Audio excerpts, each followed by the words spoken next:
এই সংস্কারের যে কি রূপ হবে, কোন পর্যায়ে নিয়ে যাবে সেটা আমরা বলতে পারি না। কারণ আজকে সাইবার সুরক্ষা অধ্যাদেশের যে আমরা রূপটি দেখছি, সেই রূপটিতে আমার কাছে ভালো কিছু ঠেকছে না। আমার কাছে মনে হচ্ছে ডালের মধ্যে কিছু কালো পদার্থ রয়েছে বলে মনে হচ্ছে। তাই বন্ধুরা আমার, চারিদিকের বিভিন্ন ঘটনায় আমরা শঙ্কিত, আমরা ভয়ার্ত, ব্যক্তিগত ভয়ের জন্য নয়, রাষ্ট্রের নিয়ে আমাদের ভয়। আমরা এর আগেও দেখেছি, যখন কোন সচিব কোন মন্ত্রীর বিরুদ্ধে জনগণের মধ্যে থেকে প্রতিবাদ আসে, তখনই আপনার সচিবালয়ের ফাইল গায়েব হয়ে যায়, সচিবালয়ের মধ্যে আগুন ধরে। গতকাল মধ্যরাতের যে আগুন, সে আমরা জানি না, আমি কোনো মুখরোচক কথা বলতে চাই না, এই আগুনে অনেক নথিপত্র পুড়ে গেল, কিন্তু একটি ঘটনা আরেকটি ঘটনাকে সন্দেহ তৈরি করে।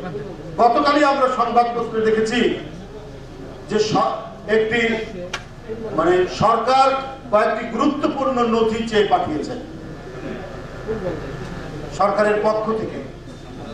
এই নথি চাওয়ার পরেই গতকাল গভীর রাতে এই আগুন, এটা জনমনে বিরাট প্রশ্ন দেখা দিয়েছে। বন্ধুরা আমার, আমি এই বিষয়ে এটাই বলতে চাই, একেবারে উচ্চ পর্যায়ে নিরপেক্ষ ব্যক্তিকে দিয়ে একটা তদন্ত হওয়া উচিত।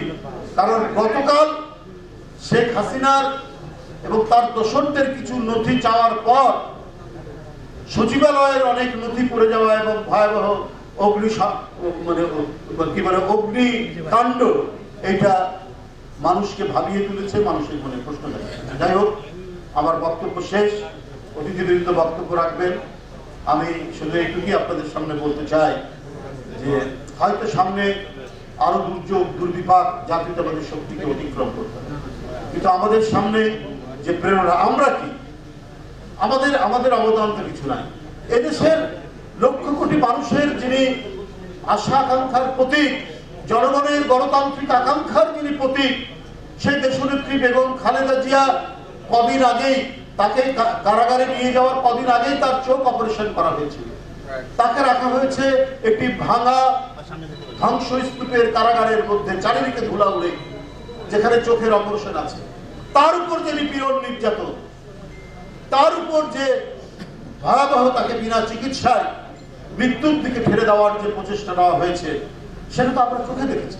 তার তুলনায় আমাদের নিপীড়ন নির্যাতন কিছুই না। আমাদের প্রিয় নেতা বিএনপির ভারপ্রাপ্ত চেয়ারম্যান আর 17 বছর দেশে আসতে পারেন না, এরপরেও তার বিরুদ্ধে মামলা, এরপরেও তার বিরুদ্ধে সাজা। এটা কি একটি ভয়ঙ্কর নিপীড়ন নয়?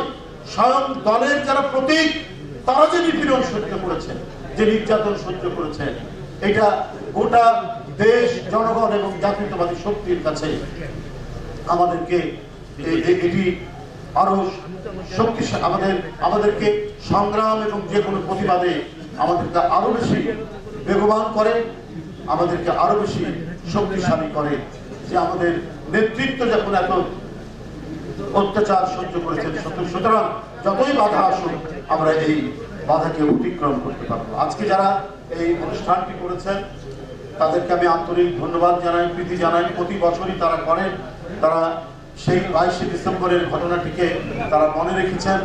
সেই দীর্ঘদিনের ঘটনা, অনেক পুরনো ঘটনা হলেও এটি যে গণতান্ত্রিক আন্দোলনের একটি মাইল ফলক ছিল, এবং এখানে আত্মদানের মধ্যে দিয়ে পটভূমি যে রচিত হয়েছে, সেটাই 90-এ ডাক্তার মিলন জেহাদের আত্মদানের মধ্যে দিয়ে স্বৈরাচারের পতন হয়েছিল, এরশাদের পতন হয়েছিল। বন্ধুরা আমার, এইভাবে প্রতিটি পতন আমাদেরকে আগামী দিনে আমাদের সমাজকে, আমাদের রাষ্ট্রকে আরো বেশি গণতান্ত্রিক ভাবে শক্তিশালী করবে, এই বিশ্বাস এই জন্য যে দেশের মানুষ অত্যন্ত গণতন্ত্রপ্রিয় মানুষ। এদেরকে দাবিয়ে রাখা যায় না, কখনো দাবিয়ে রাখা যাবে না। রাষ্ট্রশক্তিকে করায়ত্ত করে অন্যায়ভাবে জনগণের উপর জুলুমের দুর্মুষ পিটানে পড়ে জনগণ কিন্তু আপনার ঠিকই বেঁকে বসে এবং তার পাল্টা উত্তর দেয়।